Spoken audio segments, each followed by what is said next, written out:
Hello दोस्तों, DA class में आपका स्वागत है। आज हम 9th का फर्स्ट चैप्टर पढ़ने वाले हैं। ठीक है, हमारे आसपास के पदार्थ, ठीक है, उनके बारे में जानेंगे। तो पहले आती है पदार्थ की डेफिनेशन, उनके बारे में जान लेते हैं पदार्थ होते क्या हैं। विश्व में प्रत्येक वस्तु जिस सामग्री से बने हुए हैं उसे पदार्थ कहते हैं। ठीक है, कुछ ना कुछ जो भी हमारे आसपास चीज़ रखी हुई हैं वो सारी चीज़ क्या है, पदार्थ हैं। और इंग्लिश में बोले तो वो सारी चीज़ें मैटर्स हैं। ये कि सब क्या है, ये क्या होते हैं, पदार्थ जो है छोटे छोटे कणों को मिलकर क्या करते हैं, पदार्थ बनते हैं। ठीक है, छोटे छोटे कणों को मिलकर एक पदार्थ बनता है। अगर हम देखें इंग्लिश में तो स्मॉल पार्टिकल से मिलकर एक क्या बनता है, मैटर बनता है। ठीक है, फिर उसके अंदर क्या होता है, मास होता है। मैटर के अंदर क्या है, मास होता है। ऐसे ही अगर हिंदी में बोले तो जो पदार्थ होते हैं उनके अंदर द्रव्यमान होता है, वो एक स्थान को घेरते हैं। ठीक है, तो पदार्थ के क्या होते हैं, कुछ भौतिक गुण होते हैं, उनके बारे में भी जान लेते हैं। पदार्थ क्लियर हो गया, कुछ इमेजेस दिख रही होंगी पदार्थ की। जो हमारे आसपास जो भी चीज रखी हुई है वो सारी क्या कहलाएंगी, पदार्थ कहलाएंगी। ठीक है, फिर आते हैं पदार्थ के भौतिक गुण कौन से होते हैं, उनके बारे में जान लेते हैं। पदार्थ जिस सामग्री से बने हुए, पदार्थ क्या होते हैं, सामग्री से बने हुए होते हैं। पहला भौतिक गुण यह है कि छोटी छोटी कुछ ना कुछ सामग्री जो उसमें ऐड होगी तो वो एक पदार्थ बनेगा। ठीक है, और क्या होता है, पदार्थ के कण जो है वो अत्यंत छोटे होते हैं और इतने छोटे होते हैं कि हम उन्हें अपनी आंखों से नहीं देख सकते। तो इतने छोटे छोटे क्या होते हैं, पदार्थ के कण होते हैं। फिर आता है पदार्थ के अभिलक्षणिक गुण। ठीक है, उनके बाद अभिलक्षणिक गुण, इसमें क्या होता है, पहला अभिलक्षणिक गुण ये है, पदार्थ के कण निरंतर गति करते हैं। यानी पदार्थ के कणों के अंदर क्या होती है, गतिज ऊर्जा होती है। जैसे सपोज एक प्लास्टिक ली, हमने उसको क्या करा, बर्न करा, यानी उसको हमने जलाया।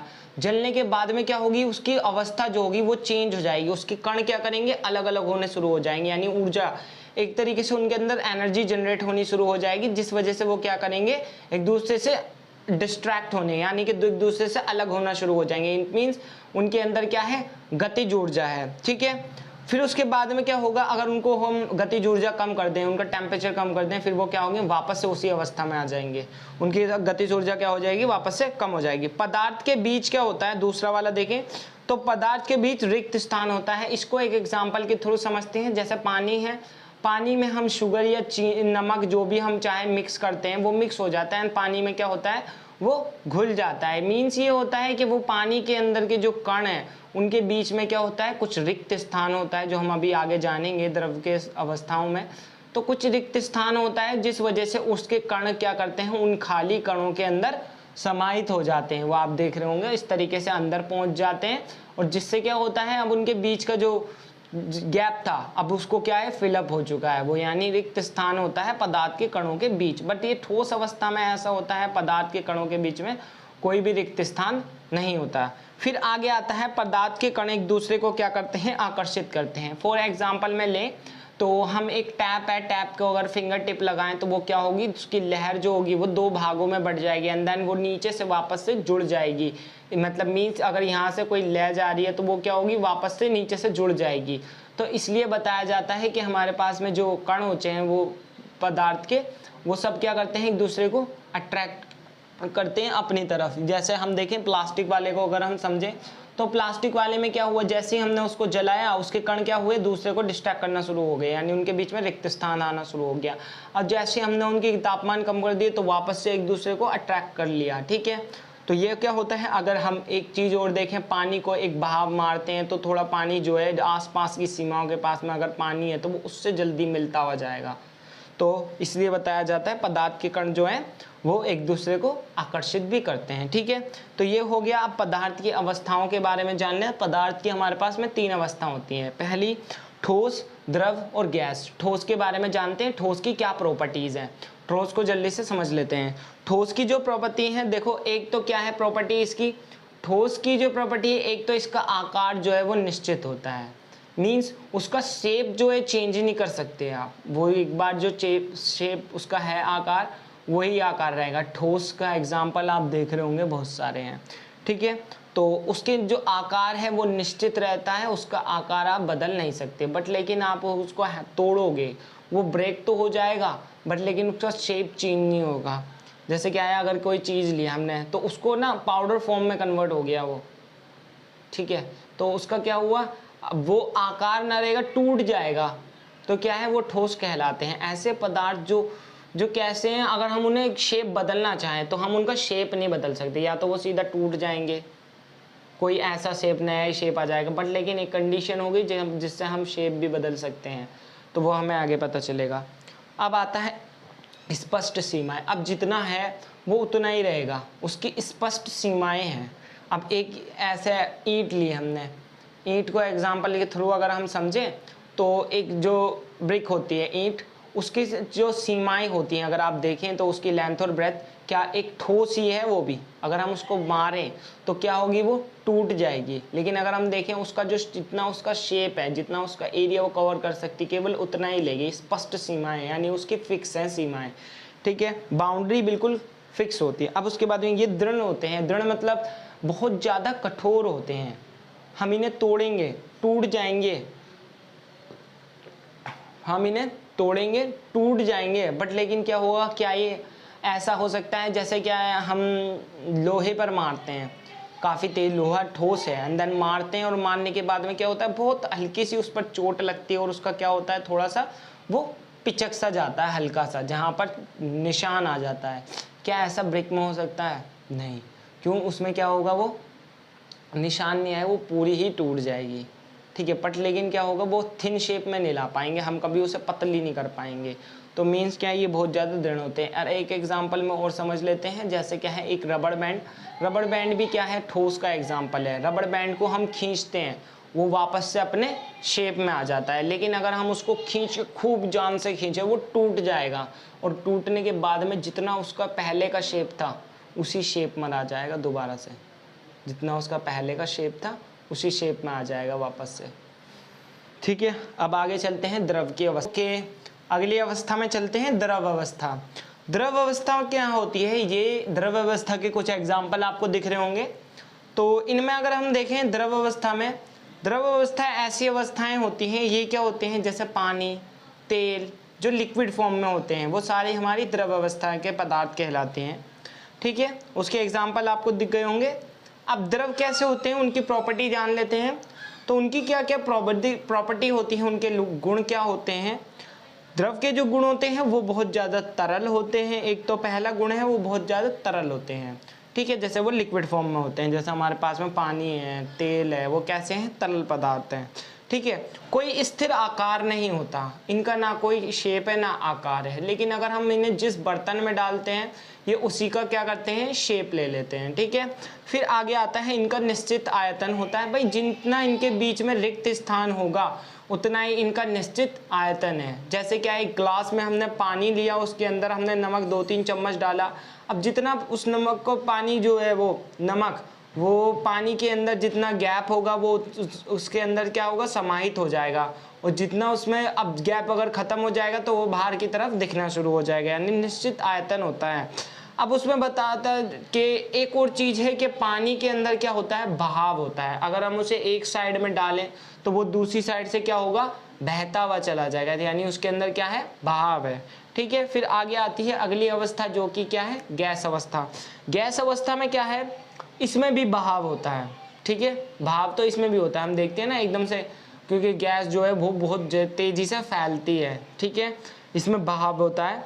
और ये अधिक संपीडनीय होती है। संपीडनीय का मतलब क्या है, अगर जो सिलेंडर है, आप उसको सिलेंडर को क्या आप प्रेशर अपने हाथ के प्रेशर से रोक सकते हो, नहीं, क्योंकि उसका प्रेशर बहुत ज़्यादा होते हैं। बताया जाता है जो गैस के जो कण होते हैं वो बहुत ज़्यादा क्या होते हैं, स्वतंत्र होते हैं, उनके अंदर गतिज ऊर्जा बहुत तेज होती है। वो जैसे ही क्या है, अगर हम उन्हें छोड़ते हैं गैस को, अब एक सिलेंडर के अंदर भरा हुआ है, सिलेंडर भर रहे हैं, सिलेंडर की जो मशीन होती है उनको रिफिल बहुत तेज़ी से करते हैं, उन पर बहुत ज़्यादा प्रेशर डलता है, देन वो गैस क्या होती है, प्रेशराइज होती है, और हम उसको हिलाते हैं और हमें फिर क्या लगता है, ऐसा लगता है जैसे लिक्विड जैसा। ये हम अभी आगे देखेंगे दाब में डालने पर। तो इसमें क्या होता है, जब हम देखते हैं वो सिलेंडर में अगर हम एकदम तो खोलें तो वो बहुत तेज़ी से बाहर आएंगे, तो कण कैसे हैं, स्वतंत्र हैं, ठीक है। आगे आता है कोई निश्चित सीमाएं नहीं होती। गैस की कोई सीमा तो होती ही नहीं है भाई, क्योंकि गैस पूरे में फैल जाती है एक ही बार में, ठीक है। आगे बताते हैं इसका निश्चित आकार कोई नहीं है, ना निश्चित आयतन है। देखो न, आयतन तो निश्चित हो ही नहीं सकता क्योंकि गैस इतनी बड़ी होती है, उसमें पता नहीं कितने चीज़ें, धूल, मिट्टी के कण और उसके साथ में क्या है अलग अलग गैसेस, ये सब चीज़ें उसके अंदर हैं ही। फिर आते हैं पदार्थ की जो भौतिक अवस्था होती है, क्या हम इसको बदल सकते हैं? हाँ, इसको हम ना दो प्रकार से बदल सकते हैं, एक दाब में परिवर्तन करके, दूसरा तापमान में परिवर्तन करके। इनको हम क्या करते हैं, एक एग्जाम्पल के थ्रू समझते हैं। अब हमारे पास में तीन अवस्था थी, ठोस अवस्था, द्रव अवस्था और गैस अवस्था। इन तीनों अवस्थाओं में एक पदार्थ है जो हमें अवेलेबल होता है, पानी। पदार्थ की हमने तीन अवस्थाओं में मिल जाता है, हमें पदार्थ की तीनों अवस्थाओं में पानी मिल जाता है। जैसे पानी को क्या है बर्फ़ में भी मिल रहा है वो हमें, और अगर गैस में देखें तो वाष्प के रूप में हमें गैस में भी मिल रहा है, और अगर हम देखें द्रव में भी मिल जाता है वो हमें, ठीक है। ठोस में भी मिल रहा है, द्रव में भी मिल रहा है और गैस में मिल रहा है। तो इसमें क्या होता है, परिवर्तन कर कर देखते हैं। देखिए, जब क्या है एक आइस से एक तापमान डालें, आइस के ऊपर क्या करें, एक तापमान बढ़ाने पर, तो क्या होगा, वो क्या होगा, पिघलेगा, गलना शुरू हो जाएगा। उसको बोला जाएगा उसका गलनांक, बर्फ का गलनांक। यानी जिस बिंदु पर कोई ठोस पदार्थ गलता है तो वो कहलाता है उसका गलनांक। और जो बर्फ है, बर्फ का जो गलनांक होता है वो 273.16 होता है केल्विन, 16 केल्विन है। और इसमें क्या है, हम केल्विन में इसे नापते हैं और इसको हम 273 ले सकते हैं केल्विन, ओके। क्योंकि 0 पॉइंट की दर से हम इसे हटा देते हैं, हम केवल लेते हैं 273 केल्विन। पर इस बर्फ क्या होती है हमारी, पिघलनी शुरू हो जाती है, वो कहलाती है गलनांक। यानी कोई भी पदार्थ जिस पॉइंट पर गलना शुरू हो जाए वो उसका गलनांक कहलाता है, ठीक है। फिर आता है क्वथनांक। क्वथनांक क्या होता है कि जिस पॉइंट पर वो द्रव बन के उबलना शुरू हो जाए तो वह क्या कहलाता है, क्वथनांक। यानी जिस दर पर वह क्या हो, उबलना शुरू हो जाए तो वो कहलाएगा उसका क्वथनांक, ठीक है। गलनांक, क्वथनांक क्लियर हो गए। फिर आता है एक ऊर्ध्वपतन। ऊर्ध्वपतन क्या होता है, कुछ ऐसे पदार्थ होते हैं जो सीधा ठोस से गैस अवस्था में आ जाते हैं विदाउट द्रव में। उसमें हमें हाई टेम्परेचर रखना होता है जिससे वो सीधा क्या आते हैं, ठोस से सीधा गैस में आ जाते हैं। तो उनको बोला जाता है, उस प्रोसेस को बोला जाएगा ऊर्ध्वपतन, यानी द्रव अवस्था में ना आना। और गैस अवस्था से सीधा ठोस अवस्था में लाने को बोलते हैं, उसको भी ऊर्ध्वपतन बोला जाएगा, ठीक है। तो तापमान में परिवर्तन करने पर क्या होगा, जैसे एग्जाम्पल मैं भी समझाता हूँ। एक बर्फ़ है, बर्फ़ को हम लाए, फ्राई पैन पर रखा और तापमान बढ़ाया, उसके तापमान जैसे वो बढ़ेगा तो बर्फ़ पिघलेगी, पिघलने पर उसका गलनांक आएगा। अब वो क्या है, पिघल गई, पिघल कर वो किस में बदल गई, द्रव अवस्था में। अब उसके बाद में द्रव अवस्था से अब वो उबलनी शुरू हो जाएगी, फिर उसमें से वाष्पन होना यानी इवेपोरेशन होनी शुरू हो जाएगी वो वाटर के। अब वो वाष्पन होगी और वो क्या होगा, गैस अवस्था में कन्वर्ट होना शुरू हो जाएगा, उसको बोला जाएगा। यानी कि हमारी तीनों अवस्थाएं हमने देख ली, उसकी एक ठोस से हम उसको किस में लाए, द्रव में, और द्रव से फिर किस में लिया है, गैस में। फिर ऊर्ध्वपतन भी क्लियर हो गया है हमारा, ओके। उसके बाद में आता है हमारे पास में दाब में जब हम परिवर्तन करते हैं तब क्या होता है। दाब में परिवर्तन, देखो जब पदार्थ पर दाब में परिवर्तन हो तब क्या होता है, इसमें हम लेते हैं गैसीय पदार्थ को। तो गैस के ऊपर जब हम एक प्रेशर डालते हैं तो क्या होता है, दाब डालते हैं तो वो क्या होगी, उसकी अवस्थाएं बदलेंगी। जैसे जब हम उस पर थोड़ा कम प्रेशर डालते हैं, या जैसे हाई पावर में ही डालना होगा भाई प्रेशर, तो क्योंकि गैस के कण बहुत जल्दी स्वतंत्र होते हैं, वो बहुत तेजी से हमारे ऊपर प्रेशर डालते हैं, तो हमें उसके ऊपर ज़्यादा, जब हम उसके ऊपर दबाव डालेंगे तो उसके कण इन तीन अवस्थाओं में क्या आपने दिख रहे होंगे, इन तीनों, एक ये बुक का ही है, तो उसके अकॉर्डिंग क्या होंगे, ये कंप्रेस्ड होने शुरू हो जाएंगे। जितने कण पास आएंगे उतनी उसकी अवस्था बदलते चली जाएगी। जैसे कण पास आ जाते हैं, जैसे सिलेंडर में, एलपीजी सिलेंडर, आपके घर का सिलेंडर का एग्जांपल लेते हैं, जो आपके घर में सिलेंडर होता है, उसमें क्या है, जो कण होते हैं बड़े ही नज़दीक आते हैं क्योंकि उस पर बहुत ज़्यादा प्रेशर पड़ता है। जब मशीन उसमें सिलेंडर में गैस भरती है तो बहुत प्रेशर से भरती है, एंड देन कंप्रेस्ड होते हैं उसके सारे ही, और जो कण होते हैं वो सारे नज़दीक आ जाते हैं, जिस वजह से जब हम उस सिलेंडर को हिलाते हैं तो ऐसा लगता है जैसे उसके अंदर लिक्विड है, ठीक है। तो यानी अवस्था उसकी चेंज हो गई, जब वो पास में आए कण तो क्या हुई, अवस्था चेंज हुई और वो बन गया द्रव।